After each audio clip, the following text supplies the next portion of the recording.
지금부터 서울대학교 통일평화연구원의 제94차 통일학 포럼을 시작하도록 하겠습니다. 어, 저는 통일평화연구원의 부원장이고 정치외교학부 교수로 있는 이정철입니다. 반갑습니다. 오늘 저희 94차 통일학 포럼은 위성락 대사님을 모시고 우크라이나 전쟁의 함의와 한국의 대응이라는 주제로 1시간에서 1시간 반 정도 세미나를 진행하도록 하겠습니다. 어, 위성락 대사님은 뭐 소개가 필요 없을 정도로 한국 외교의 산 정인이시고요. 어, 오랫동안 외교부 생활을 쭉 하시면서 오늘 한국 외교에 대한 여러 가지 말씀을 주실 걸로 기대합니다. 어, 러시아 대사를 역임하셨던 경력 때문에 오늘 주제를 우크라이나 전쟁을 중심으로 말씀을 주시겠지만 많은 질의응답들 과정에서는 한국 외교 전반의 과제와 문제에 대해서 답을 주실 거라고 생각을 합니다. 어, 외교부 북미국 국장도 하셨고 국가안전보장회의 정책조정실도 계셨고 주미대사 정무공사도 계셨고 주러시아 대사를 끝으로 외교부 임기를 마치셨지만 현재는 재단법인 한반도 평화만들기 사무총장으로 계시면서 여전히 한국의 외교안보 통일 국방에 대한 어, 나라의 방향을 잡아주시는 역할들을 하고 계십니다.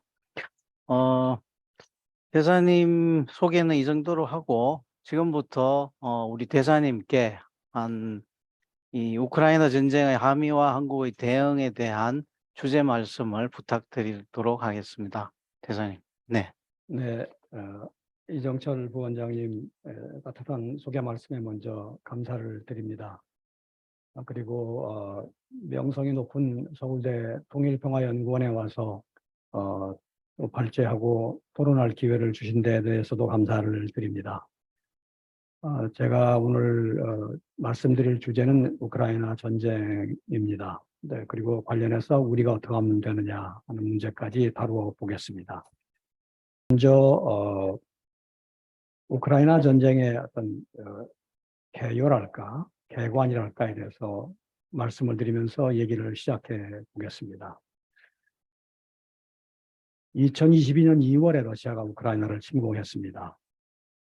이 일은 국제관계 전반에 아주 심대한 영향을 미친 사례가 되었습니다. 이로써 소련의 개혁개방 이래 시작되었던 탈냉전 시대가 완전히 지나가고 새로운 차원의 대결과 대립의 시대가 시작되었습니다. 그 여파가 한반도에도 미치고 있습니다. 벌써 우리 국민의 삶에도 에너지, 식량 가격은 물론이고 안보와 무역 등 다양한 측면에서 부담이 되는 일이 닥치고 있습니다. 또 한국의 새 정부 앞에는 중요한 정책 선택을 해야 하는 부담 또한 닥쳤습니다. 다음으로는 러시아가 침공을 한 배경에 대해서 좀 짚어보겠습니다. 원래 우크라이나는 언어나 인종이나 역사 측면에서 러시아와 아주 밀접한 나라입니다. 우크라이나 수도 키예프에서 러시아 역사가 시작되었습니다. 원래 키예프 루스라는 나라가 러시아에서 국가의 시작입니다. 이후에 정치의 중심이 모스크바로 이동했고 다시 피터데젤 때 상트페테르부르크로 천도를 했다가 볼셰비키 혁명이 난 후에 다시 모스크바로 천도한 바 있습니다. 그래서 러시아 역사는 이 키예프, 모스크바, 상트페테르부르크 세 도시 이야기다라는 말이 있을 정도입니다. 이렇듯이 오랫동안 우크라이나는 러시아의 일부였고 소련 시대에도 우크라이나는 소련의 일부를 구성하는 공화국이었습니다. 물론 우크라이나인은 러시아인과는 좀 다른 정체성을 가지고 있고 우크라이나과 러시아인 사이에는 차별과 박해에 따른 긴장이 항상 있었던 것 또한 사실입니다. 그런 맥락 속에서 소련이 붕괴하자 우크라이나가 독립하게 됩니다. 독립 이후에 러시아와 우크라이나 사이에 많은 마찰이 있었습니다. 러시아의 흑해 함대가 우크라이나 영토가 된 세바스토폴, 지금 여기 화면에 나옵니다만 거기에 모항을 두고 있었기 때문에 이 지역 전체가 우크라이나 땅으로 넘어간 후에는 러시아가 세바스토폴 항을 우크라이나로부터 임대해서 쓰고 있었습니다. 그 군항의 임대 문제가 오랜 쟁점 중에 하나였고, 또 다른 쟁점은 러시아가 유럽으로 수출하는 가스 파이프의 대부분이 우크라이나를 지나가는데 그 파이프의 통과료가 또 쟁점 중에 하나였습니다. 그렇지만 무엇보다도 중요한 쟁점은 러시아가 국정의 지향점을 친러로 하느냐, 친서방으로 하느냐였습니다. 독립 이래 우크라이나 내에는 다수가 우크라이나도 폴란드 등 동구라파 국가처럼 친서방 노선을 택해서 발전을 기하자는 주장이 강하게 있었습니다. 그렇지만 우크라이나 동부의 돈바스 지역, 그 지역에는 러시아어를 사용하는 친러시아계 주민들이 많았는데 그 주민들은 이에 반대를 했습니다. 그러다가 2013년에 당시 대통령이던 친러 성향의 야누코비치라는 사람이 친서방 노선을 버리고 친러 선언을 결정했습니다. 그것이 도화선이 되어서 민중봉기가 일어납니다. 이른바 마이단 혁명인데 그에 따라서 2014년에 야누코비치 정부가 붕괴합니다. 그 이후에 우크라이나는 EU 가입, 나토 가입을 추진하면서 친서방을 추구해왔습니다. 러시아는 한랭전이 시작된 후에 그리고 소련이 해체된 후에 서방 측이 계속 구소련의 세력권을 잠식하고 그거에 따라서 러시아의 안보가 위협된다라고 인식해 왔습니다. 동유럽의 바르샤바 조약기구 회원국들이 대거 나토에 가입을 하고 급기야 구소련의 일부였던 우크라이나의 나토 가입까지 거론되는 상황을 보면서 그렇게 해석을 합니다. 이른바 나토의 동진인데 러시아는 나토 세력이 러시아의 국경에 도달하는 것을 방치하기 어려운 국가안보 위협이라고 봅니다. 더군다나 이러한 잠식이 구소련 영향 국가들의 자유화, 민주화라고 하는 정치적 변화와 함께 진행되었기 때문에 러시아 지도부는 이런 변화의 바람이 러시아에 확산될 가능성을 크게 우려했습니다. 이것이 러시아 지도부가 갖는 또 다른 위협 인식인데 이것은 체제 위협 인식입니다. 제가 앞서 말한 국가안보 위협에다가 더해서 체제 위협이 있다고 느낀 겁니다. 러시아의 지도부는 구소련 세력군에 대한 잠식과 그 지역에서의 자유화, 민주화라는 흐름의 배후에 미국을 비롯한 서방의 전략적인 의도가 있다고 의심합니다. 즉 서방은 러시아의 세력 약화, 또 러시아 내의 체제 교체라는 숨겨진 아젠다를 갖고 있다고 생각합니다. 이처럼 국가안보 위협과 체제안보 위협이라는 인식을 키우면서 나토의 동진에 대해서 지속적으로 경고해왔던 러시아가 급기야는 구소련의 일부였고 지정학적으로 러시아 안보에 중요한 우크라이나에서 마이단 혁명이 나자 이를 견제하기 위한 행동에 나섭니다. 그것은 야누코비치 정부가 붕괴된 직후에 있었습니다. 즉 2014년에 러시아는 크리미아를 합병하고 돈바스 지역의 분리 독립운동을 지원합니다. 그러나 그 후에도 우크라이나에서 친서방 추세가 계속되자 러시아는 2022년에 들어서서 지금 행동하지 않으면 추후에 더 큰 전략적 위험을 감수해야 할지 모른다라고 생각합니다. 그래서 지금 군사행동을 해서 단기간에 우크라이나를 패배시키고 그 조건 하에서 협상을 해서 우크라이나를 중립으로 묶어두는 것이 가만히 있는 것보다는 나은 선택지라는 판단에 이른 것 같습니다. 일각에서는 이러한 러시아의 행위를 소련의 영역을 회복하려는 공세적인 의도 때문이라고 해석을 하지만 사실은 방어적인 위기의식이 누적된 결과 분출된 공격적인 행위다라고 봐야 할 것입니다. 발냉전 이후에 진행된 서방과 러시아 간의 관계에 대해서 러시아가 갖고 있는 이러한 인식은 러시아 입장에 서서 보면은 일견 이해할 만합니다. 그리고 서방에서도 이런 러시아의 입장을 한냉전 초기에 경청했어야 한다는 현실주의 국제정치 이론가의 주장도 있습니다. 그렇지만 이에 대해서는 또 다른 반론이 서방 측에 있습니다. 이 반론에 따르면 실제로 벌어진 일은 구소련 국가들이 동구권에 있는 구소련 국가들이 공산주의와 소련 체제의 폐해를 인식해서 자유민주 개방의 방향으로 정치, 사회, 경제적 진화를 추구한 반면에 러시아와 일부 중앙아시아의 구소련권 국가의 지도부는 이런 진화를 거부하고 이를 자신의 체제에 대한 위협으로 간주하고 적대시했다는 겁니다.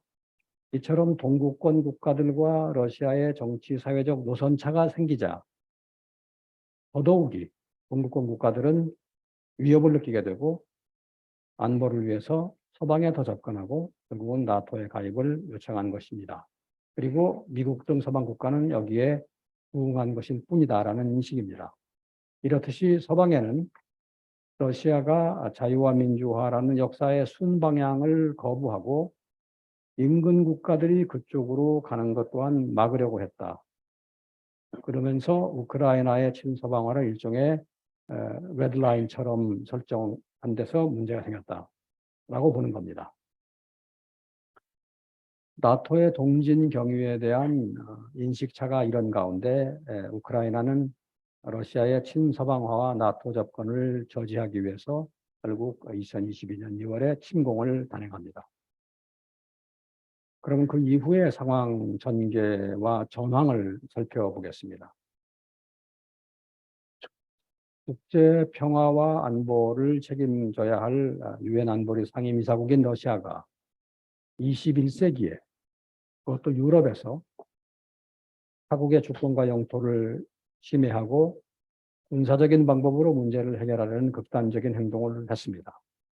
그렇게 되자 아연 러시아의 안보 이해나 나토의 동진 경유에 대한 논란은 뒷전이 되었습니다.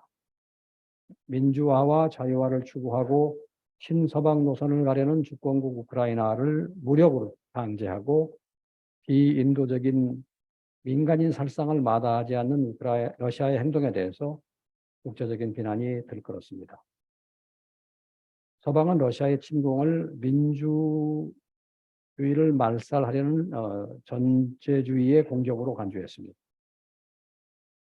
미국을 비롯한 대부분의 유럽 국가들이 러시아에 대해서 강력한 제재를 가하고 우크라이나에 대해서 정치적, 경제적인, 군사적인 지원을 하고 있습니다. 결과적으로 우크라이나 전쟁은 러시아를 일방으로 하고 우크라이나와 그 배후에 있는 서방을 타방으로 하는 양상으로 진행되고 있습니다. 이로써 러시아와 서방과의 관계는 냉전 시기 어느 때 못지않게 대립적이 되었습니다.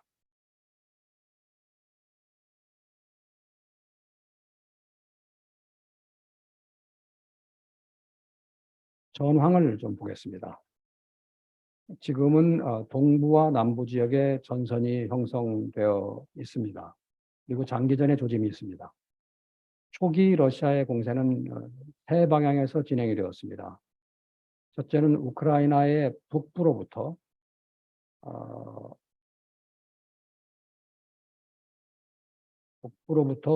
수도인 키이프를 향해서 진행된 남진 공세입니다. 그 다음에는 남부 크리미아로부터 북쪽으로 진행된 북진 공세고, 세 번째는 동부의 돈바스 지역에서 서쪽으로 서진 공세가 있었습니다. 그 중에서 주공은 수도를 향한 공세였습니다. 그런데 우크라이나의 저항이 만만치 않았습니다.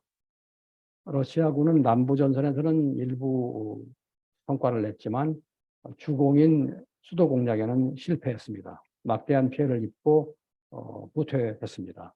그리고 수도 공략을 접었습니다. 이후에 러시아는 동부 돈바스 지역에 집중했습니다. 그래서 여기서 점령지를 좀 넓혀서 남부 전선의 점령지하고 연결을 시켰습니다. 그래서 지금은 돈바스 지역으로부터 크리미아까지 연결하는 흑해 연안의 벼랑지대를 러시아가 장악하고 있습니다. 그리고 그것을 기반으로 지난 겨울에 동계 공세를 했는데 성과는 별로 없었습니다. 그러는 동안에 쌍방 간의 인적 손실이 엄청났습니다. 러시아 측의 전사 부상자는 약 20만에 이르는 것으로 추정이 되고 있고, 우크라이나도 적어도 10만 이상의 피해자가 있고, 러시아와 유사한 피해가 있다는 설도 있습니다. 단기간의 손실치고는 엄청난 피해입니다. 서방의 막대한 지원을 받고 있는 우크라이나의 저항은 여전히 강력합니다. 우크라이나는 러시아의 동계 공세를 막아낸 후에 지금은 우크라이나의 자체 공세를 시작했습니다. 아직 성과가 불확실하긴 하지만 약간의 진전이 있는 것으로 보도가 되고 있습니다. 그동안의 전투 결과를 보면은 러시아가 개전 초기에 의도했던 단기간의 우크라이나 패퇴와 이에 기반한 협상 추진이라는 구상은 빗나갔습니다. 향후 협상 전망을 보자면 전황이 우크라이나에 극도로 우세해도 러시아가 이에 응하지 않을 것이고, 또 러시아가 우세하면 우크라이나가 협상에 불응할 것이기 때문에 우크라이나가 약간의 우세, 그러면서 전황이 정체되어서 장기화될 때 협상 가능성은 커질 것입니다.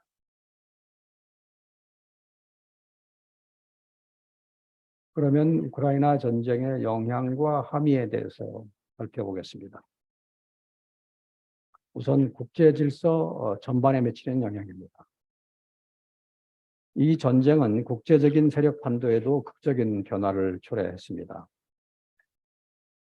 러시아와 서방 간의 관계는 극도로 악화되었습니다. 대결 수위가 새로운 정점을 찍었습니다. 미국을 비롯한 서방은 러시아에 대해서 사상 최고조의 제재를 가했습니다. 그런데 이런 상황이 미중 대립이 아주 심화되는 가운데서 벌어졌습니다. 중국은 러시아와 같은 전제 체제로 간주가 되었습니다. 그러다 보니까 자연히 미러 대립과 미중 대립이 서로 상승작용을 일으켰습니다. 그렇지 않아도 미국에 대항하는 전략적 연대하에 있던 러시아와 중국이 동병상련의 처지에 서게 됩니다. 서방이 우크라이나 사태를 데모크라시 대 오토크라시의 대립으로 인식하고 중국을 러시아와 함께 오토크라시 편으로 규정하고 있는 한 우크라이나 사태는 직접적으로는 서방과 러시아의 대립이지만 맥락을 짚어 들어가면 서방 진영과 러시아, 중국 진영 간의 대립이 됩니다. 이로써 미국과 서방을 한편으로 하고 러시아와 중국을 다른 편으로 하는 국제적인 대립 구도가 더욱 분명해졌습니다.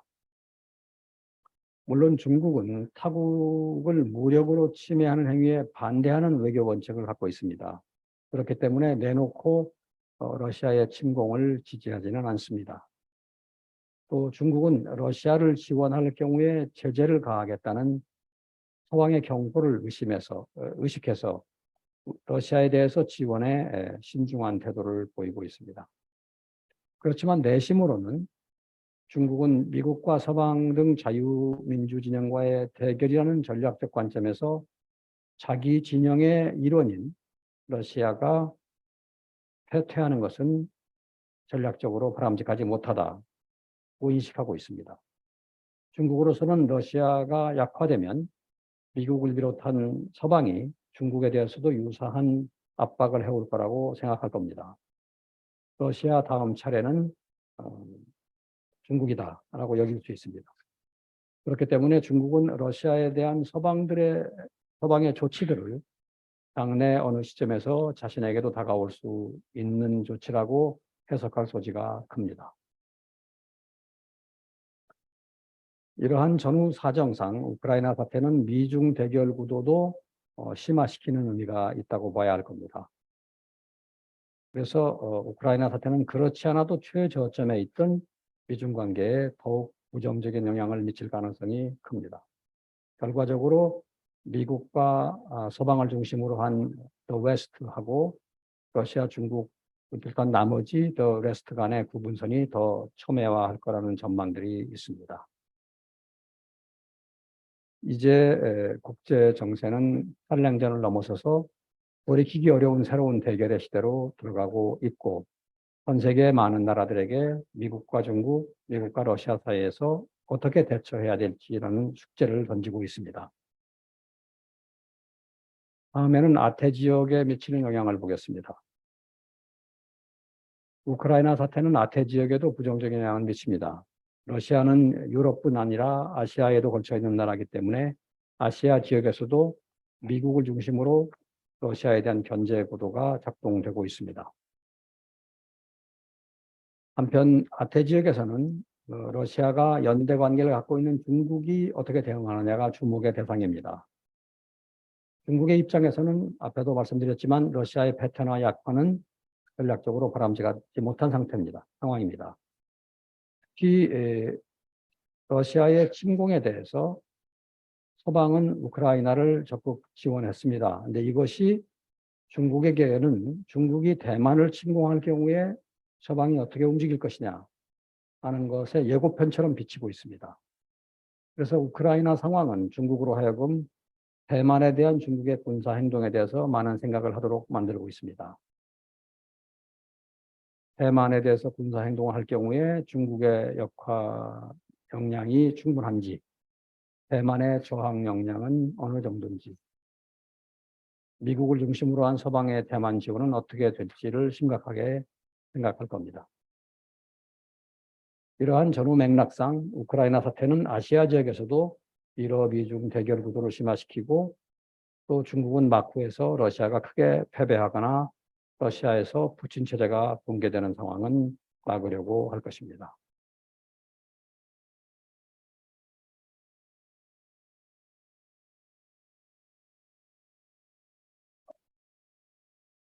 다음에는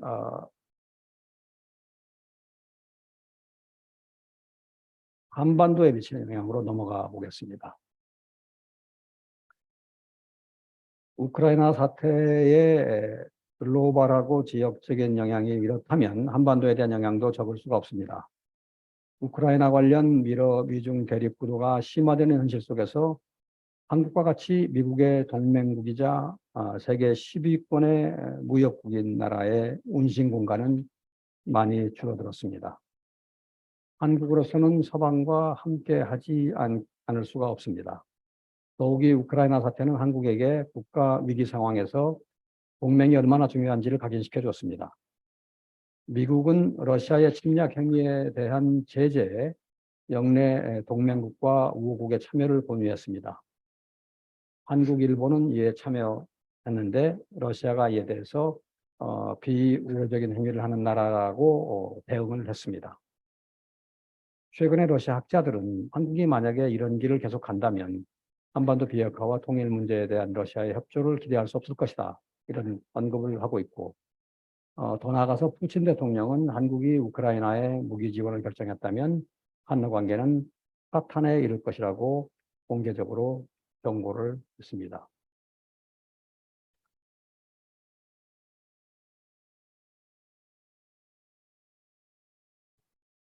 지금 한러 관계는 수교 이래 최저점에 있다고 볼 수 있는데 앞으로 더 어려워질 가능성이 있습니다. 다음에는 이제 북한에 대해서 보겠습니다.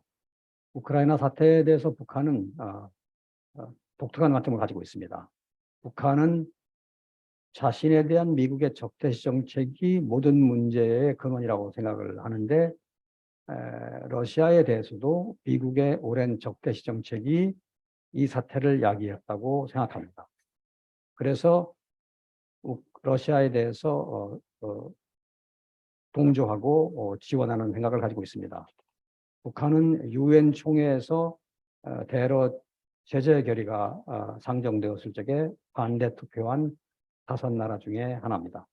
특히 북한은 우크라이나가 핵을 갖고 있지 않았기 때문에 강대국의 침공을 받았다라고 보고 자신의 핵 능력에 대한 집착을 더욱 강화할 가능성이 높습니다. 그리고 앞으로 북한이 어떤 전쟁 상황에 들어갈 경우에 중국이나 러시아와 같은 배후 지원 세력이 중요하다는 인식을 갖게 되었을 것입니다. 그런데 우크라이나 전쟁이 미중 대립과 맞물려서 한반도에서 한미일 북중러의 대립선을 두드러지게 만들고 있기 때문에 북한 문제나 핵 문제, 한반도의 안보 통일 등에 이르기까지 중국과 러시아의 협조를 얻기가 점점 더 어려워지고 있습니다. 이제는 중국과 러시아가 더 공공연히 북한을 옹호하고 있습니다. 구체적인 예를 들자면 이제는 북한이 ICBM을 몇 번이고 발사해도 유엔 안보리가 중국과 러시아의 반대 때문에 아무런 조치도 하지 못합니다. 안보리의 기능 마비가 우려될 정도입니다. 이처럼 강대국 간의 대결 구도가 북한에게 더 많은 운신 공간을 열어주고 있습니다. 향후 전망을 살펴보겠습니다.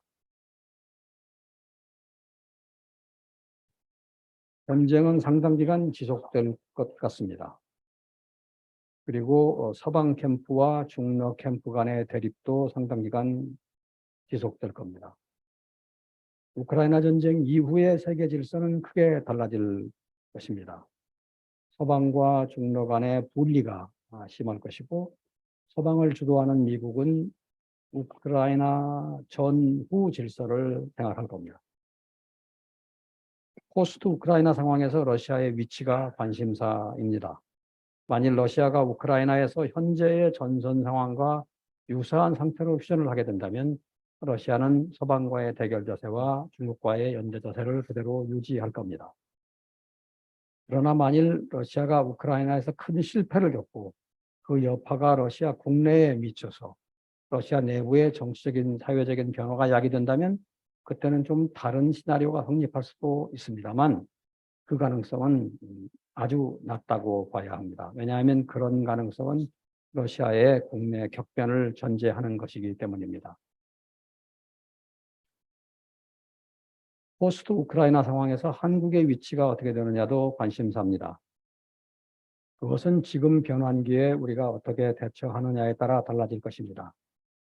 아무튼 당장은 한국에 대해서 러시아에 대한 제재와 우크라이나에 대한 지원을 늘리라는 서방 측의 요구가 계속될 것입니다. 또 테러 제재의 연장선상에서 중국에 대한 견제 주문도 계속될 것입니다.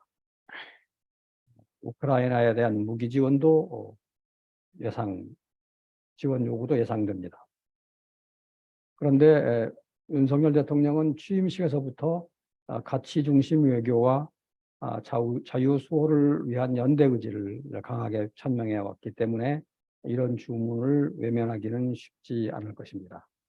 그러나 그렇게 될 경우에는 당연히 러시아와 중국으로부터의 반작용이 예상이 됩니다.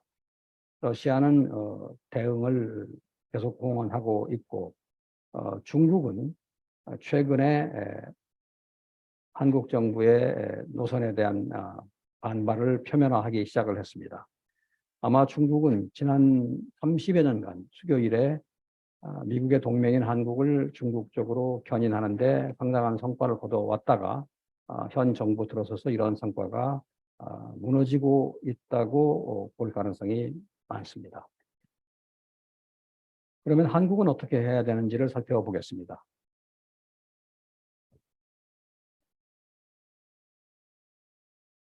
러시아와 중국의 예산 반응이 이렇다고 해서 세계 10대 무역기자 미국의 동맹국인 한국이 우크라이나 사태에 대해서 아무런 기여를 하지 않고 중립에 있기는 어렵습니다.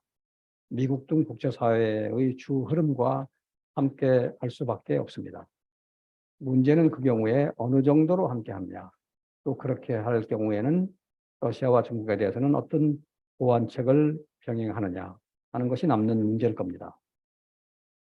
최적의 대처를 하려면은 첫째로 미국 등 서방과 공조를 늘리는 방향으로 나가되 미국 쪽으로는 어느 정도 기울어질지, 러시아, 중국과는 어느 정도로 거리를 둘지에 대한 한국형의 정책적인 좌표와 지향점을 정하는 것이 좋습니다.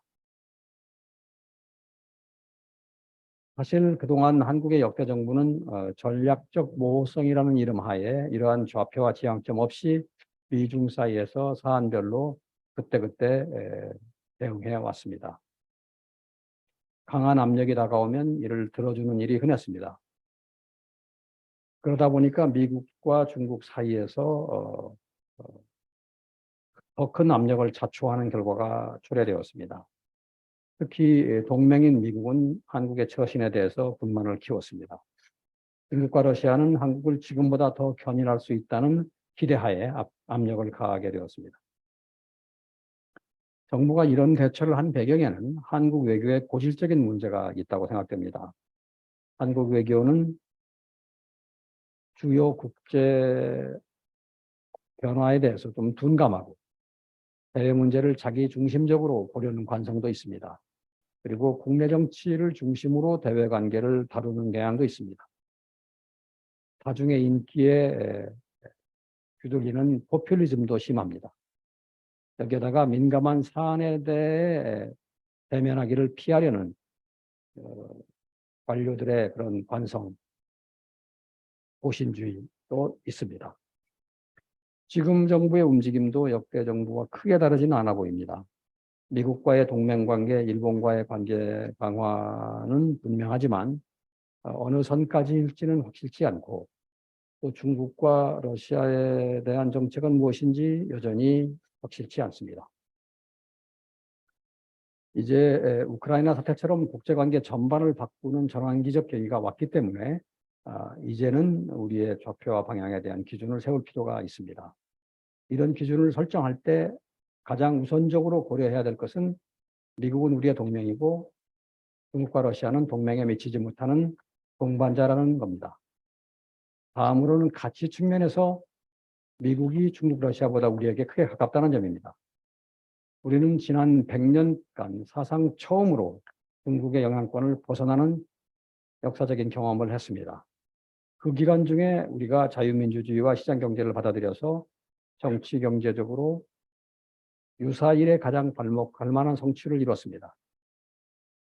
중국과 러시아는 자유민주주의 시장경제와는 다른 대안을 선양하는 나라이기 때문에 우리가 중국과 러시아와 가까운 좌표와 방향을 설정하면 우리는 자주 자유민주 가치를 타협해야만 합니다. 그렇기 때문에 결론은 미국과 더 가까운 좌표와 방향을 설정할 수밖에 없다는 겁니다. 단지 지리적으로 인접하고 상호 의존도가 높은 중국, 러시아와도 그리 멀지 않은 좌표와 방향을 잡아야 할 겁니다. 미국의 경사되지만 중로에도 그리 멀지 않은 한국형 정체성에 맞는 기준점을 가지고 미중 미러 사이의 리밸런싱 대책을 찾아야 합니다.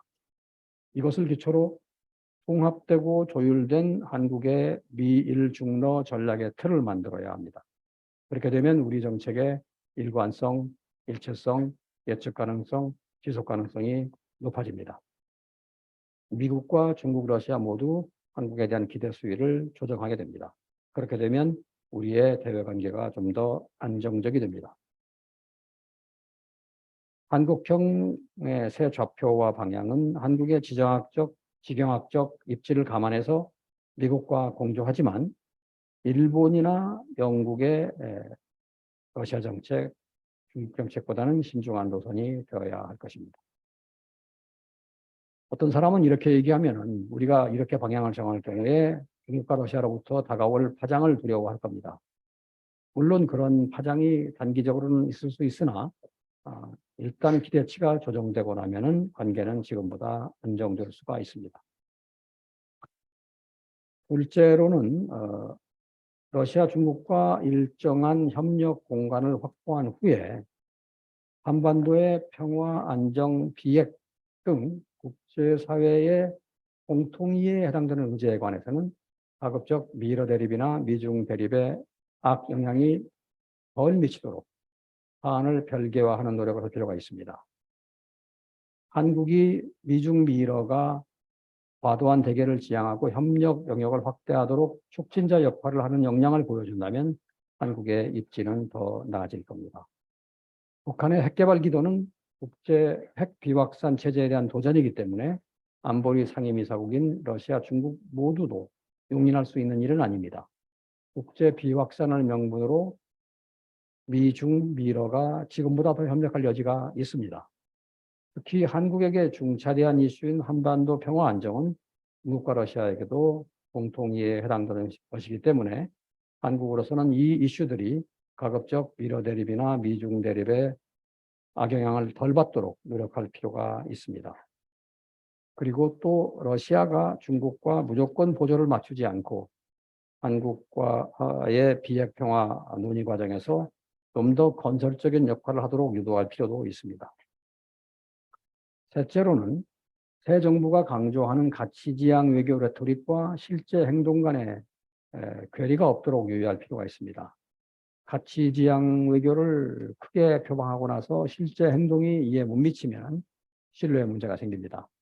지금 우크라이나 지원 문제나 대만 문제 등등에서 이런 우려가 조금씩 생겨나고 있습니다. 레토릭의 수위를 조정하든지 아니면 실제 행동 수위를 올리든지 양단 간의 대처가 필요해 보입니다. 우리의 국제적인 입지를 감안할 때 지나치지 않은 적절한 수위의 가치 외교 레토릭을 보강하고 이것을 행동으로 지켜서 신뢰를 구축하는 것이 바람직하다고 하겠습니다. 이 문제에 관해서도 우리의 좌표와 지향점이 있다면 수위 조절이 쉬울 것입니다. 넷째로는 우크라이나 사태가 국제적인 역학에 미치는 영향을 세심히 교량해서 실기하지 않고 적절한 대처를 해야 합니다. 이것을 위해서는 전황과 협상 동향 등 사태의 추이를 면밀히 평가 판단해야 합니다. 그리고 그것을 우리의 대처에 적절히 반영해야 합니다. 그만큼 지금 국제 질서에서 우크라이나 상황이 한반도와 연동돼 있기 때문입니다. 물론 우크라이나 사태의 결말을 지금 헤아리기는 아직 이릅니다. 일단 서방이 좀 유리한 입지에 있고 러시아가 어려운 처지에 서게 된 것은 분명합니다. 냉전 시기에 소련의 국력이 지금 러시아의 국력보다 더 강하고 또 그때 소련이 지금 러시아보다 많은 국제적인 연대를 갖고 있을 때에도 소련이 서방과의 대형 대결에서 승리한 경우는 흔치 않았습니다. 지금 러시아의 경제 규모는 한국 정도입니다. 또 과거 공산권만큼의 국제 연대를 갖고 있지도 않습니다. 중국과의 연대가 있긴 하지만 중국이 내놓고 지원하지는 못하는 형편입니다. 이런 여건하에서 러시아가 당초 의도했던 소기의 성과를 거둘 것이라고 보기는 좀 어렵습니다. 그렇다고 우크라이나가 전적으로 유리한 것은 아닐 것입니다. 그래서 상황이 좀 장기화되면서 교착 상태로 가고 전으로 갈 공산은 더 많아 보입니다. 만일, 아주 가상적인 말씀이지만 만일 우크라이나에서 러시아가 큰 좌절을 맛보게 된다면 그것은 러시아 국내에 영향을 미칠 소지도 없지 않습니다. 과거 러시아 역사를 보면은 19세기 중반에 크리미아 전쟁에서 패한 후에 그 결과로 러시아 정치 사회에 큰 격변이 있었습니다. 자르 체제가 흔들릴 정도의 격변이 있었는데 그 중에 하나가 농노제 폐지였습니다. 결국 그것이 그 이후에 큰 변화하고 연동이 돼 있었던 것인데 그러한 역사를 상기할 필요도 있습니다. 제 말씀을 이제 해줘야 되겠습니다. 우크라이나 전쟁은 이미 세계 질서를 위태롭게 바꿔놓았습니다. 진영 대결이 첨예해지고 서방은 단합하고 러시아는 좀 약화되었습니다. 이런 형세는 중러 진영에게 좀 더 불리하게 비칩니다. 그리고 중로 진영 내에는 약화되고 불만에 찬 러시아가 있습니다. 러시아는 더 중국에 의존하게 될 공산이 큽니다. 이러한 사정은 세계 질서가 근원적으로 불안정 요소를 내포하고 있다는 것을 말해줍니다. 우크라이나 사태가 초래한 국제 질서의 큰 변화는 유럽만이 아니라 동아시아와 한반도에도 심대한 영향을 주고 있습니다. 한국은 우크라이나 전쟁과 미중 경쟁 과정에서 미국의 편에 섰기 때문에 중러와는 조금씩 멀어지고 있습니다. 한국의 새 정부에게 도전이 아닐 수 없습니다. 한국의 새 정부는 미국과의 동맹 강화, 터프한 대북 정책, 자유민주 인권 등 가치 지향, 모두 지난 정부하고는 크게 차별화된 정책입니다. 이런 정책들을 내세우고 있습니다. 우크라이나 사태가 없었더라도 새 정부의 노선은 중국, 러시아, 북한과는 마찰을 야기할 소지가 있었는데 이제 우크라이나 사태까지 가미가 되었기 때문에 중국, 러시아의 반발 강도는 좀 더 세질 것입니다. 여기에 어떻게 대처할지가 새 정부 외교의 진정한 시험대라고 할 수 있습니다.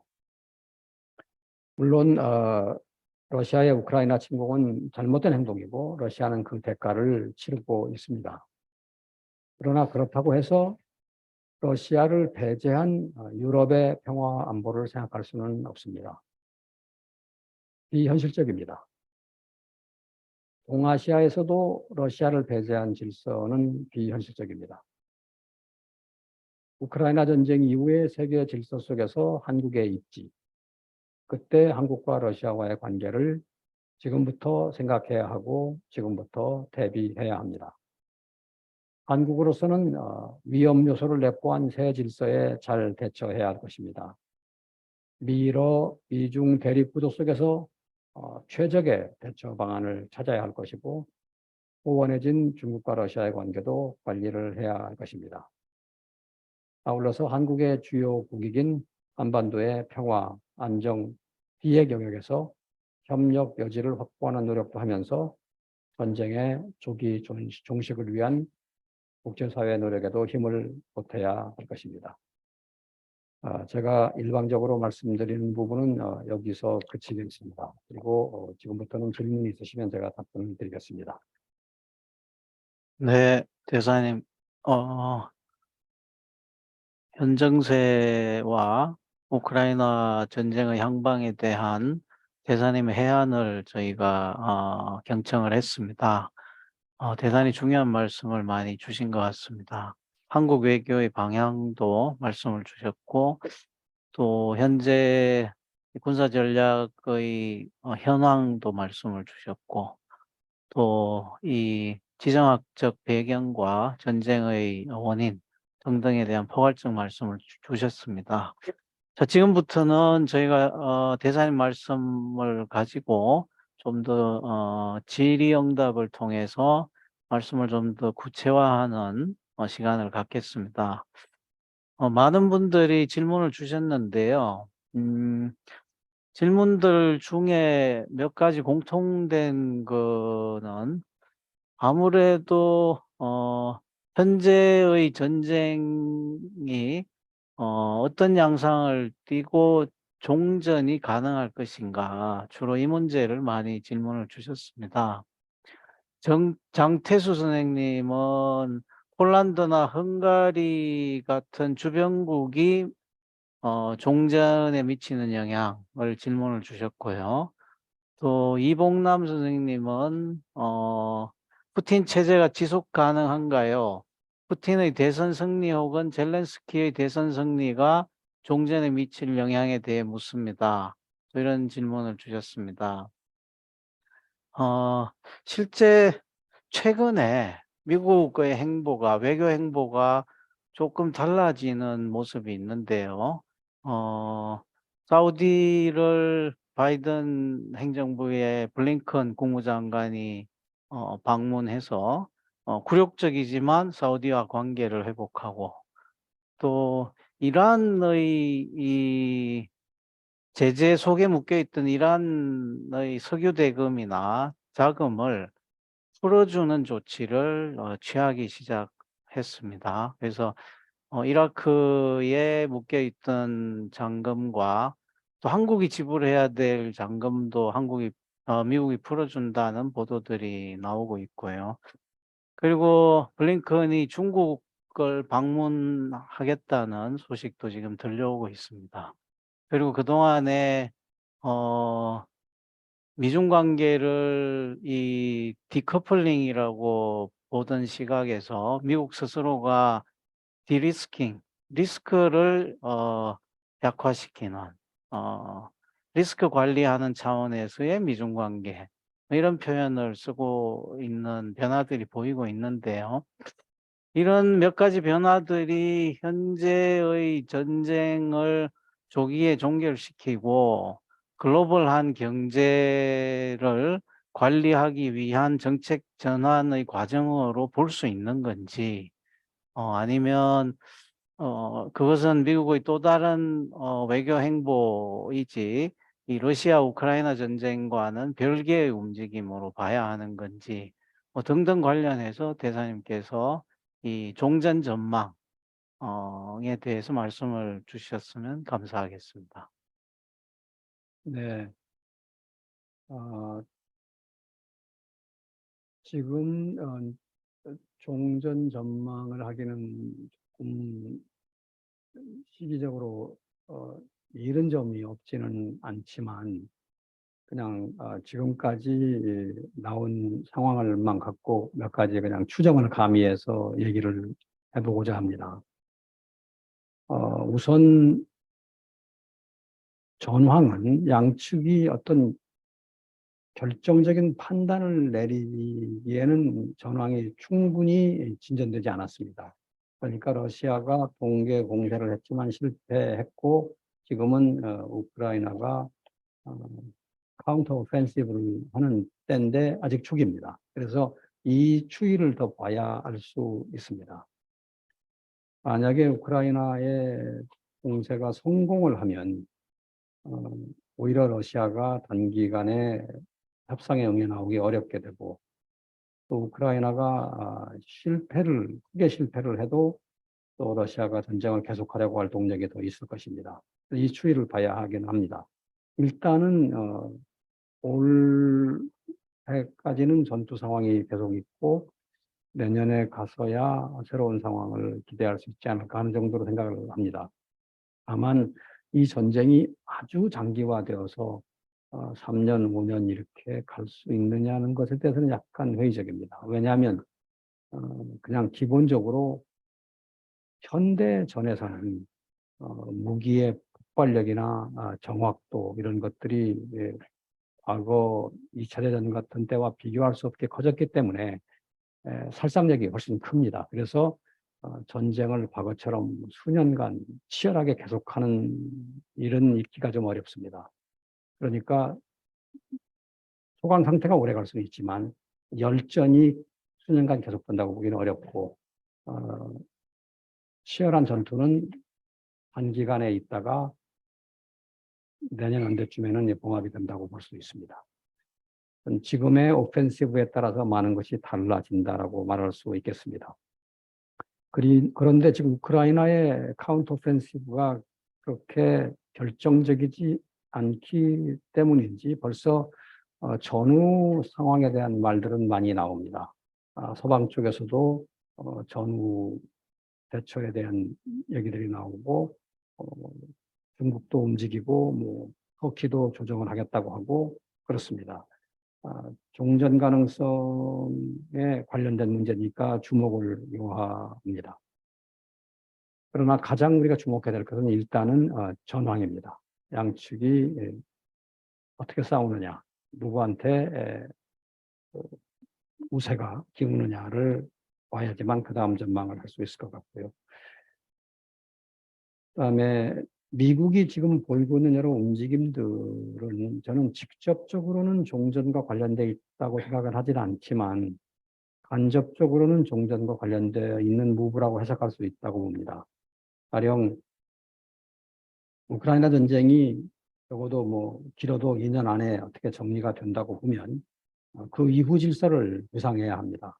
그 이후 질서는 아무래도 중국, 러시아 대 서방의 양분 구도고 그 중간 지대에 다른 나라들이 좀 있습니다. 그 다른 나라들 중에 중요한 나라들이 사우디라든가 인도라든가 이런 나라들인데 그런 나라들을 향한 나름의 접근 노력들이 미국 쪽에서도 있을 수 있고 중국, 러시아 쪽에도 있을 수 있습니다.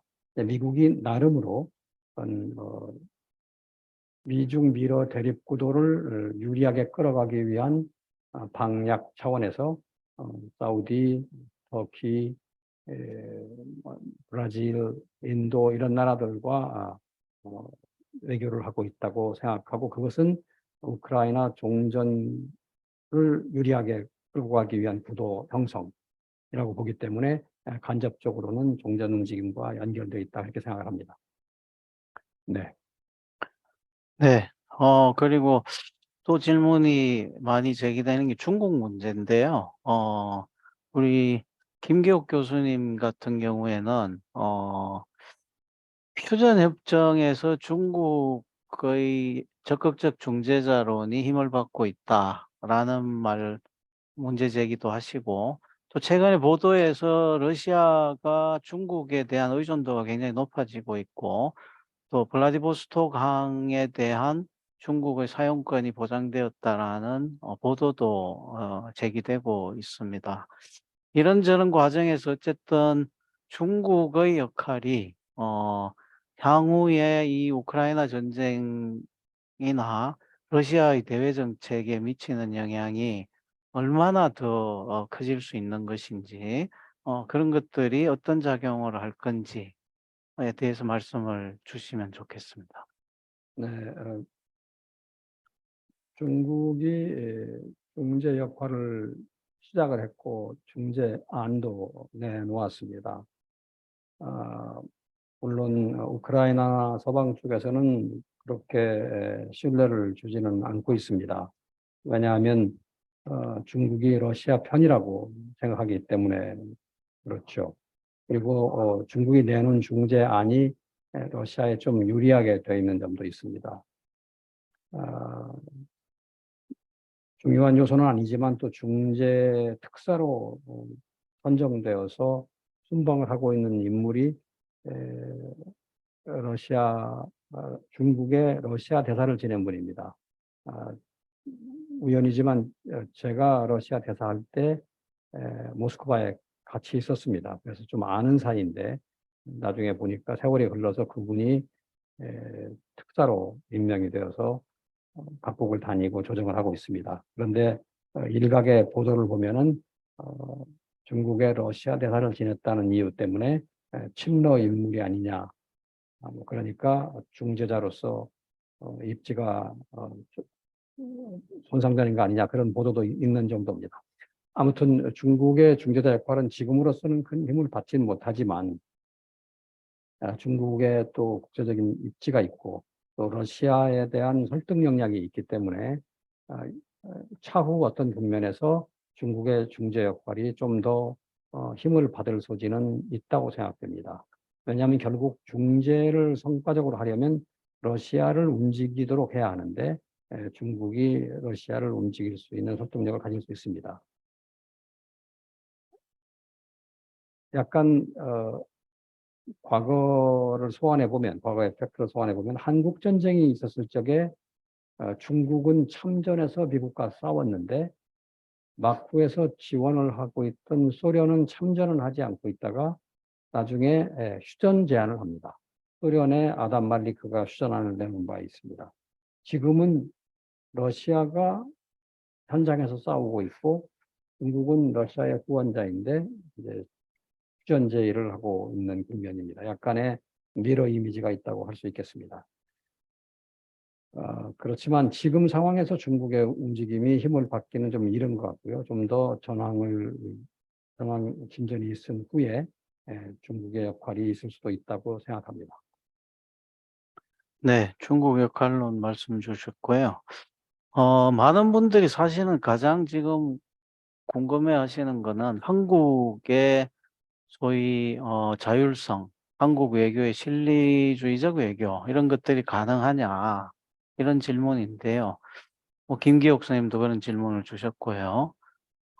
여러분들이 한국의 외교에 대한 자율성을 문제 제기하고 계시는데 실제 이제 대사님께서 발표 내용에서는 이렇게 말씀하셨습니다. "어차피 우리가 한미 동맹의 틀에서 이 우크라이나 전쟁을 대하고 있는 것은 사실이고 그 점은 확고불동하다. 그러나 영국이나 일본과는 좀 다른 포지션은 가능하지 않을까." 이런 말씀을 주셨는데요.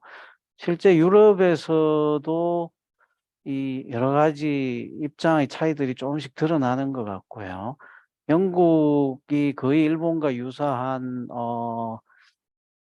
그 정책을 펴고 있다면 프랑스 같은 경우는 조금 다른 행보를 보이고 독일도 나름의 어떤 해칭 미들 이렇게 중간자적 포지셔닝을 좀 미래를 두고 하고 있는 이런 인상들인데요. 한국이 그런 포지셔닝이 가능한 건지에 대해서 다시 한번 여쭤보고 네. 싶습니다. 네. 네, 이제 자율성이라는 것은 가져야 하는데 이 부분도 상대적으로 생각을 해야 될 것 같습니다.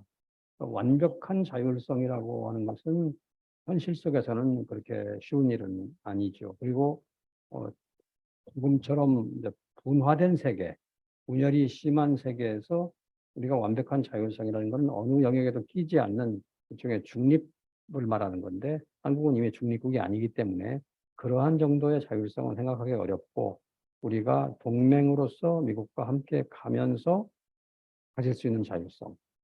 그러니까 뭐 비유하기 쉽게 말하자면 저는 폴란드나 독일이 가지고 있는 정도의 그건 한국도 가져야 된다고 생각합니다. 유럽에서 안보 위협을 들자면 첫째는 러시아입니다. 러시아를 어떻게 대하느냐. 근데 러시아를 대하는데 가장 강경한 입장은 영국이고 미국이고요.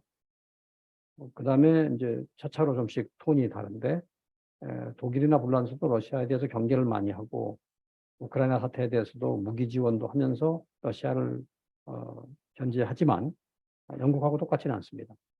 마찬가지로 아시아에서 유사한 위협을 들자면 이제 중국이 가상적인 그런 대상인데 중국에 대해서도 일본이 가장 터프한, 호주가 더 터프한 라인을 가지고 있죠. 그 두 나라들이 그렇게 하는 이유는 지정학적인, 지정학적인 입지가 다르기 때문입니다.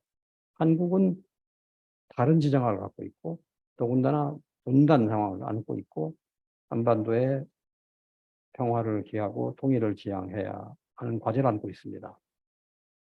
당장은 북한의 핵미사일 위협을 또 대처해야 합니다. 그런 다른 지정학적인 이해관계를 가지고 있는 한국으로서 어, 일본이나 호주하고 똑같은 스탠스를 취하는 것은 실리적이지 않다라고 생각합니다. 그래서 그만큼 미국과 동맹으로서 같이 가면서 한국의 지정학적, 지정학적 이해에 맞는 만큼의 에, 오토노미를 가지고 운신을 해야 된다. 그리고 그 공간에서 중국과 러시아의 외교를 찾아야 된다. 그렇게 생각을 합니다. 어 사실 탈냉전 시기에 국제 정치의 중요한 행위자 중에 하나가 유엔이 상정이 되고 유엔의 역할이 냉전 시기에 비해서 매우 다른 역할론을 맡아왔습니다. 근데 지금 미중 간의 저런 갈등이나 또 우크라이나 전쟁의 상황이나 또는 북핵 문제에서도 마찬가지로 저희가 느끼지만 유엔이 어떤 기능을 하고 있는가에 대한 회의감이 상당히 많이 드는데요. 음. 향후 우크라이나 전쟁 상황에 대해서 김선욱 교수님께서 질문을 주셨는데요. "우리가 그런 유엔의 역할을 기대할 수 있을까?" 이렇게 질문을 주셨습니다. 좀 저도 개인적으로 회의적입니다. 그게 가능할까? 유엔은 2차 대전의 산물입니다. 2차 대전 전후 질서의 중요한 기둥 중에 하나였는데 에, 전선국들이 중심돼서 만들었죠. 그때는 미국과 소련이 같은 편이었고 전선국이었습니다. 영국도 마찬가지고 폴란드도 마찬가지죠. 독일과 일본만 이제 패전국, 어, 과거 적국이었죠. 구적국이었죠. 그러나 전선국이 중심돼서 만든 유엔이었으나 바로 냉전이 왔기 때문에 미소 대립으로 유엔이 제대로 기능하는데 제약을 받았습니다. 그러다가 탈냉전이 와서 사실은 좋은 기회가 되었던 거죠. 유엔이 힘을 합쳐서 국제사회의 여러 문제를 함께 대처할 기회가 왔던 것인데 그게 오래가지 않고 새로운 신냉전 비슷한 상황이 지금 온 겁니다. 그러니까 지금의 유엔은 어느 때 못지않게 과거 냉전 시대에 못지않게 기능 부전 속에 있다 해도 과언이 아니고 그 대표적인 피해자 중에 하나가 한국입니다. 핵 문제가 전혀 작동되지 않는 거니까요. 그런데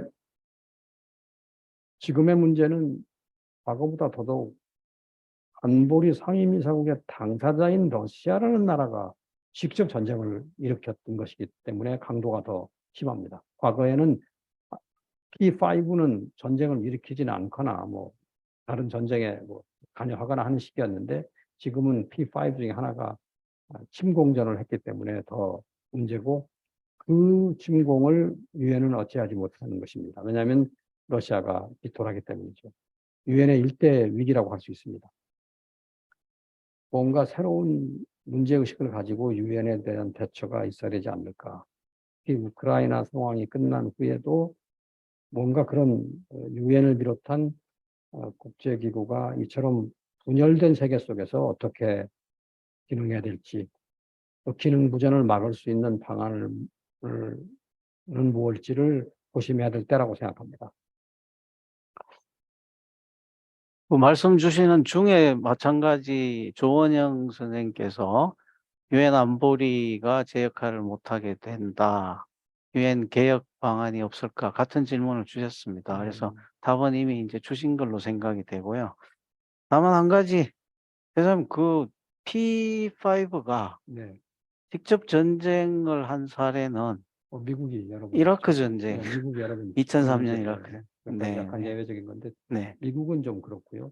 네. 예, 네, 러시아가 그 외에는 시작한 처음으로, 예, 네, 네.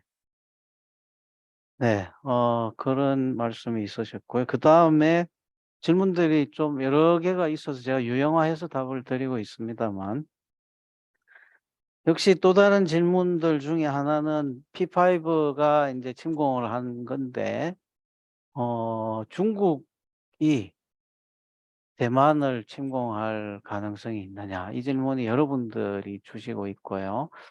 그것은 어떤 의미에서 보면 유엔이라는 자유주의 제도도 역할을 못하고 있고, 또 밸런싱이 국제 정치에서 이루어지지 않고 있고, 이런 상황에서 순전히 국내 정치적 요인만으로 P5가 행동할 수 있느냐, 뭐 이런 질문인 것 같아요. 그 제이석 님도 이제 국내 정치적 원인을 제기하셨고, 시진핑이 장기 집권 추진이라는 국내 정치적 요인에서 대만 침공을 할 가능성이 있느냐, 뭐 이런 질문을 주셨습니다. 어떻게 보시는지. 어려운 전망이라고 생각됩니다. 근데 중국은 대만 문제를 국내 문제라고 보는 입장이니까 중국이 어떤 행동을 할 가능성을 배제할 수는 저는 없다고 보는 편이고요. 단지 우크라이나 상황은 중국으로 하여금 대만에서의 행동에 대해 몇 번 더 생각하도록 만들진 않았을까 하는 정도의 추정은 하고 있습니다. 그렇다고 해서 행동을 안 한다고 단정하는 건 아니고 행동 가능성은 여전히 있으나 여러 가지 변수를 더 생각할 가능성이 있겠다 싶고요. 그렇지만 대만 사태는 있을 수 있는 거고 또 대만의 전면 침공에 이르지 않더라도 대만 헬베스의 여러 가지 많은 이벤트들은 충분히 있을 수 있습니다. 그리고 그것들이 우리에게 영향을 미칠 소지가 있기 때문에 아, 사실 크게 고심하고 대비해야 될 이슈가 아닌가 싶습니다. 지금 동아시아에서 어, 잠재적인 분쟁 요소 중에 뭐 물론 북한, 한반도도 있지만 대만 해협도 그게 못지않은 것이고 대만 해협이 우리한테 남의 일은 아니게 됩니다. 왜냐하면 몇, 몇 단계를 거쳐서 우리에게 바로 영향이 미쳐올 수밖에 없는 구도 속에 있기 때문입니다. 저는 대만에서의 위기 상황은 있을 수 있다고 생각을 합니다. 네. 우크라이나 상황이 어, 다소 신중하게 만들어질지는 모르나 여전히 있을 수 있다. 그리고 중국은 우크라이나 상황을 보면서 그런 몇 가지의 새로운 가능성에 대한 대비를 하리라고 생각합니다. 네. 뭐 2027년설을 제기하는 분들도 네, 있고 여러 논의가 많이 있습니다만 그런 비극적 사태가 나지 않게 국제 질서의 행위자들이 만반의 준비를 좀 해야 되지 않겠느냐.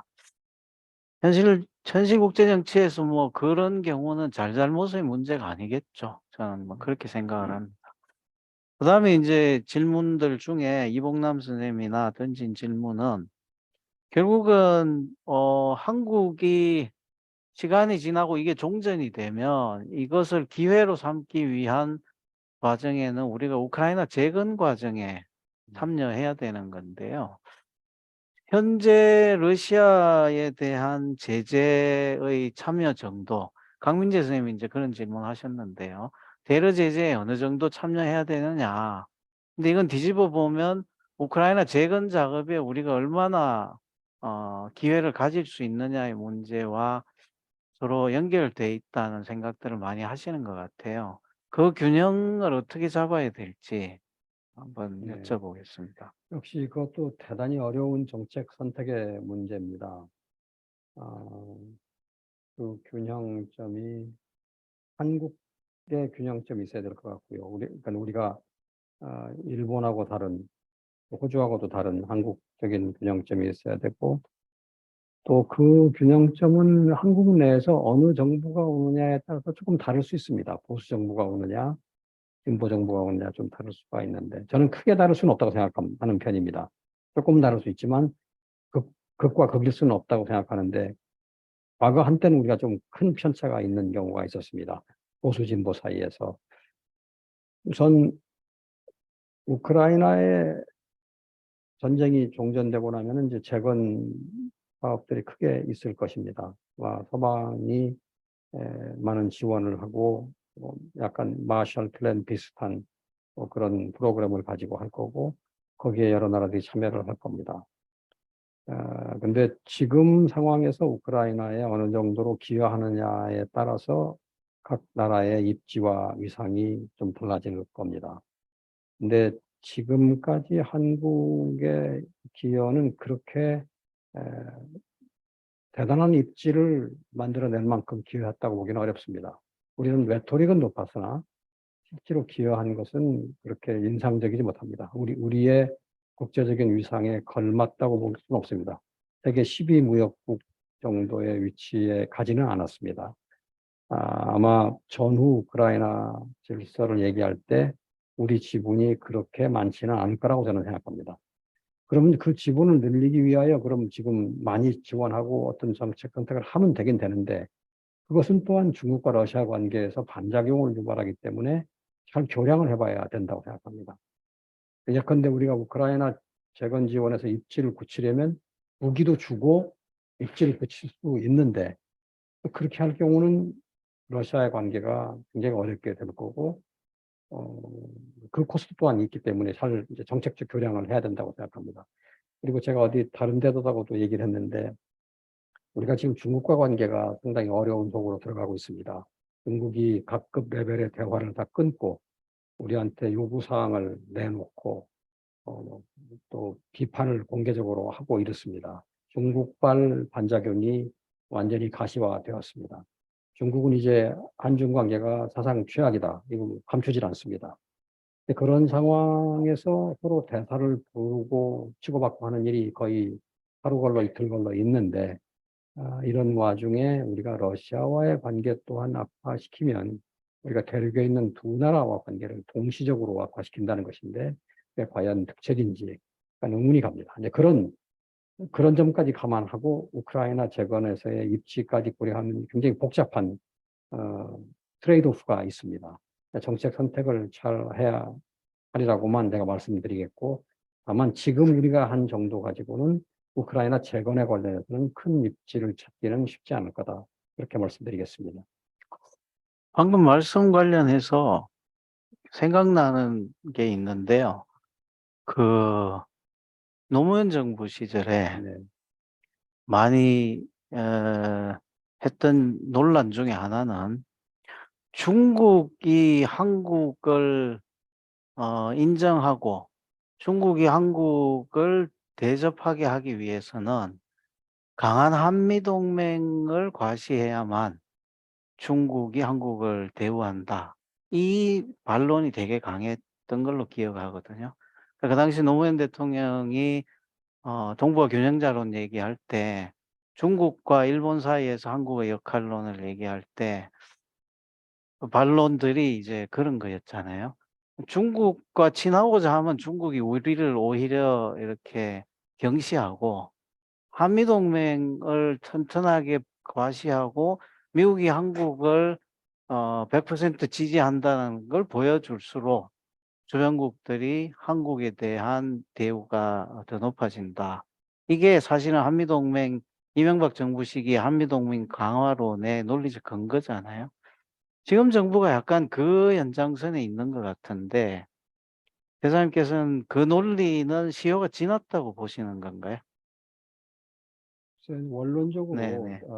동맹 관계는 탄탄해야만 한국 외교에 입지가 있는 건 사실이죠. 우리는 초강대국 반열하던 나라가 아니기 때문에 우리 주변에 있는 초강대국들과 외교를 해나가려면 우리의 든든한 동맹이 있어야 하는 거죠. 동맹 관계가 견실해야만 되는 건 맞죠. 그러나 이제 그 동맹 관계가 강하면 강할수록 우리가 입지가 좋아진다고 하기는 꼭은 저는 그렇게 생각하지는 않습니다. 네. 강한 동맹은 필수적입니다. 그러나 이게 산술적으로 아까도 우리가 영국과 독일 불러서 예를 들었는데 미영 관계가 가장 강력하다고 할 수 있죠. 그러면 미영 관계가 가장 강력하니까 영국의 대러 입지가 가장 강력하냐? 어떤 에스펙트에서는 강력하지만 다른 에스펙트에서는 불란서나 독일이 더 설득력을 가지고 있습니다. 러시아에 대해서. 그거는 불란서나 독일이 영국보다 더 강한 동맹을 가져서가 아니라 불란서나 독일도 미국과 견실한 동맹을 갖고 있고 그런데 러시아하고 외교할 공간을 갖고 있는 것이죠. 그래서 저는 그 뭐랄까 더 more, the better라기보다는 네. 일정한 견실한 구도는 갖고 있고 나머지는 리치아웃하는 외교 공간이 따로 있어야 된다고 저는 그렇게 생각하는 편입니다. 네. 그 방금 지금 대사님 말씀 주시는 중에 마지막 박범진 선생님 질문이 같은 질문을 주셨어요. 그러니까 한국의 인태 전략이 어, 우크라이나 지원 등 한국의 중추국가론 등을 잘 진행하는 것이 향후 중러대 한미일 대결 구도에서 우리 국익 확보를 위한 올바른 포지션이냐 이런 질문인데 방금 대사님이 먼저 저 질문에 대한 답을 주신 걸로 그렇게 생각이 됩니다. 저 질문에 대해서 추가하실 거 있으세요? 뭐 특별히 네, 없습니다. 방금 말씀 네. 주셔서 이렇게 됐고요. 그다음에 앞서 질문들 중에 몇 가지 이제 종합해 보면 그런 얘기가 좀 있습니다. 그러니까 대사님도 이게 북한 문제를 말씀을 하셨는데 어 러시아나 미국한테 북한의 우선순위가 어느 정도냐. 그리고 북중러의 이 협력적 포지션은 현재 어떻게 봐야 되느냐 이런 질문들이 있는데요. 이것은 아무래도 현재의 전국을 신냉전이라고 보는 시각들하고 많이 연결되는 것 같아요. 근데 사실은 현재를 신냉전이라고 보는 견해는 북한이 약간 wishful thinking을 하는 것 같고요. 최근에 인제 아까 처음에 제가 말씀드렸지만 미국이 디리스킹이라는 표현으로 쪼끔 순화시키는 입장을 가져가고 있는 것 같은데 어쨌든 고런 이 북중러의 협력 관계와 또 북한에 대한 미국이나 이런 국가들의 포지셔닝, 우선순위 요런 것들에 대한 말씀을 쪼끔 들어보겠습니다. 네. 어, 원래 탈냉전 시기 초기 중기까지는 러시아가 북한에 대해서 그렇게 관심을 두지 않았는데 에, 탈냉전 중후반으로 가면서 미러 대립이 자꾸 심화되면서 한반도 문제를 미러 대립이라는 프리즘으로 보게 되었습니다. 그러다 보니까 아, 북한에 대해서 좀 더 어텐션을 갖게 되고 남북한에 대해서 약간의 등거리성 대응을 하게 된 점이 있습니다. 러시아는 한량전 후반부에 점차로 미국으로부터 멀어지고 그래서 한국으로부터 약간 멀어지고 북한에 접근한 점이 있죠. 근데 북러 관계에 대해서는 사실 실질 협력할 부분이 거의 없기 때문에 무역이나 경제가 거의 없기 때문에 북러 관계가 괜찮다는 것은 정치 외교적인 측면에서 그렇다는 의미가 됩니다. 그리고 중북 관계도 약간 유사한 현상을 보이고 있죠.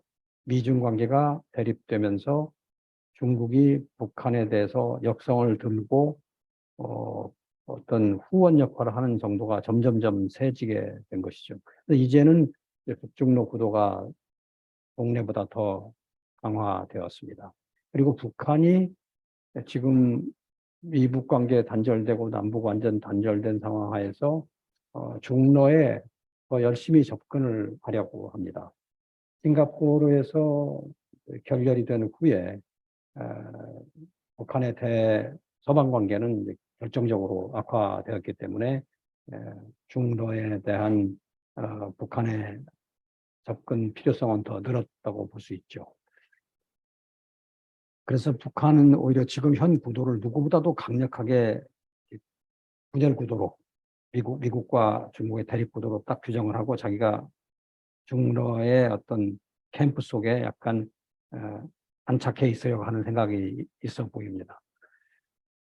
우리의 대응도 자꾸 이렇게 북한의 그런 움직임을 북한이 그렇게 하기 좋게 대립구도로 갈 게 아니고 우리가 자꾸 미중 미러 대립구도 속에서 대립을 부추기면 한반도의 지정학적인 이해관계 측면에서 볼 때는 우리한테 유익한 게 없을 수 있습니다. 왜냐하면 그 대립구도에서 북한은 점점 더 안전한 곳에 앉아서 도발을 계속할 수 있는 공간을 확보하게 되는 것이기 때문이죠. 오히려 우리로서는 미중 대립, 미러 대립이 한반도 비핵 평화 쪽으로는 비화되지 않도록 아니면 덜 비화되게 이렇게 분리해내고 또 중국과 러시아도 러시아가 국제 비확산이나 한반도 평화 안정에 대한 이해관계에 좀 유연하기 때문에 그런 유연한 러시아를 우리가 견인해서 더 우리하고 소통할 수 있게 해야지 자꾸 한러 관계를 악화시켜서 러시아로 하여금 중국 쪽으로 북한 쪽으로 점점 동조화하도록 하는 것은 꼭 현명한 건 아니라는 생각입니다. 우리가 중국과 러시아하고 더 소통해야 하고 중로 사이에서도 우리가 러시아를 더 견인할 수 있으면 견인해야 하고 그래야 되지 않느냐. 그렇게 함으로써 한반도에서 평화 안정을 기하고 비핵을 기할 수 있는 공간을 넓혀가야 되지 않나 생각합니다. 네. 지금 질문 주신 분들의 질문은 제가 어지간히 다 묶어서 답변을 드린 것 같습니다.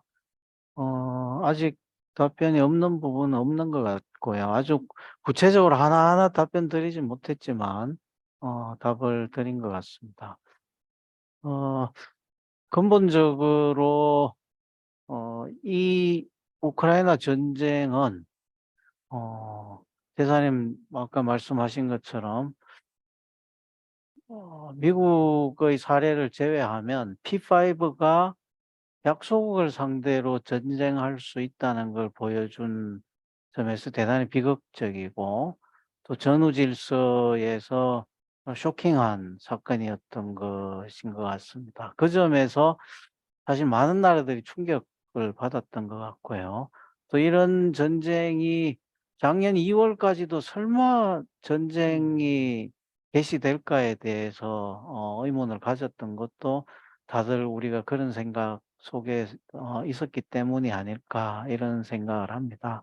그러나 일단 현재적으로 전쟁은 벌어졌고 그리고 그 전쟁에 대해서 규탄의 대상은 분명히 러시아이다라는 점은 모두가 공감하고 있는 것 같습니다. 그 점에 대해서는 이론의 여지가 없고요.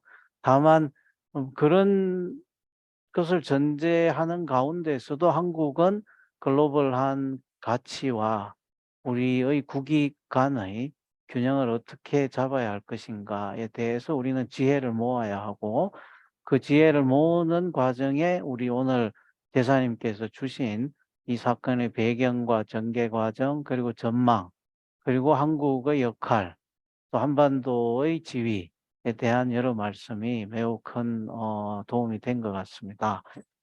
추가의 질문은 더 없는 걸로 생각이 되고요. 어 우리 원장님께서 계신데 간단한 인사 말씀 주시겠습니까, 원장님?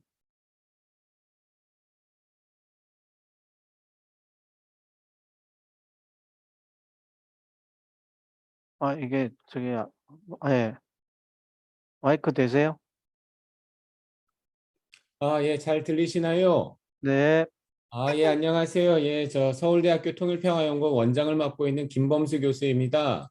오늘 제가 직접 이렇게 대사님 그 강연하는 현장에 가서 이렇게 들었어야 되는데요. 오늘 관악 캠퍼스에서 점심 때도 일이 있었고 그다음에 곧 이어서 다시 또 약속이 있어서 중간에 시간 내기가 좀 어려워서 이렇게 그 줌으로만 들어와서 인사드렸습니다. 오늘 강의 너무나 잘 들었고요.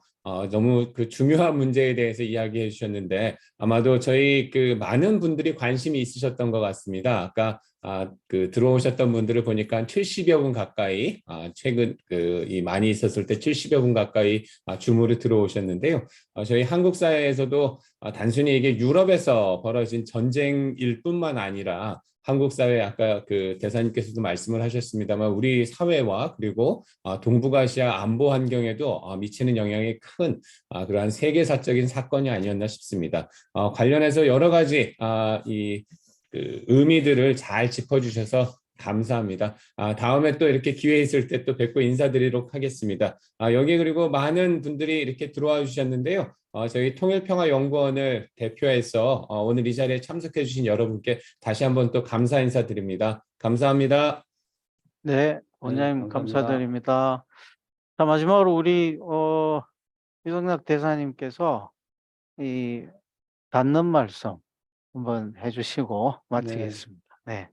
네, 오늘 귀한 자리에 와서 또 좋은 말씀 나누고 좋은 토론할 수 있어서 아주 기뻤고요. 저는 현업 외교 현장에서 일생을 지냈는데 항상 어, 머릿속에 남아 있는 거는 한국 외교가 지금보다는 더 발전해야 된다는 겁니다. 근데 그거는 외교관들이 뭐 좀 더 열심히 한다고 되는 차원의 문제는 아니고요.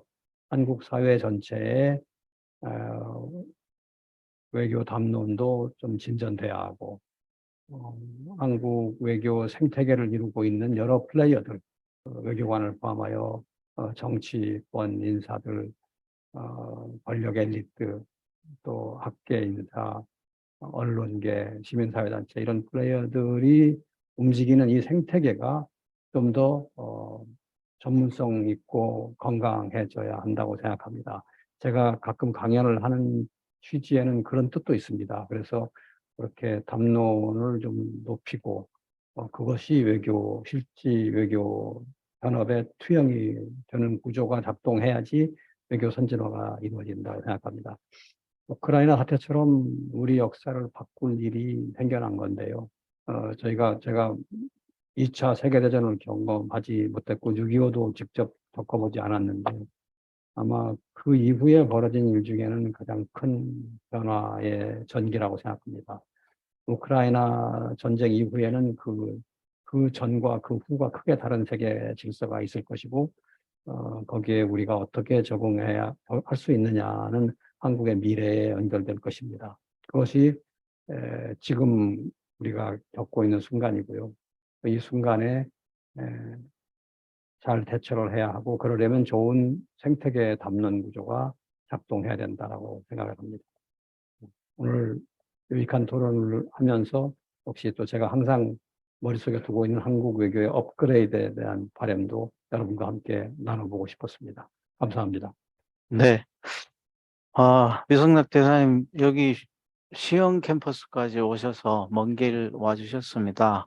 그리고 귀한 말씀 주셨고요.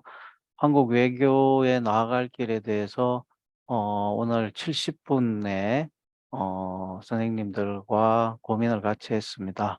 오늘 이 행사를 준비해 주신 실무자분들께 감사드리고요.